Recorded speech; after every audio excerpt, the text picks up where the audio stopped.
శాంతి. Murali date 9/8/2024.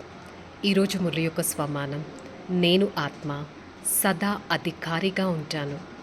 నా అవయవాలపైన, ఆలోచనలపైన, మాటలపైన, కర్మలపైన అధికారిగా అయి ఏకాగ్రత శక్తితో, ఆత్మాభిమాని స్థితితో ప్రతి అడుగును వేయడానికి ట్రై చేస్తాను.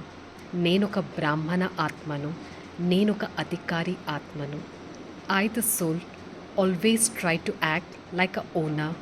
I always lead on my own sense organs, control my thoughts, words, and actions, and be a divine being all the time.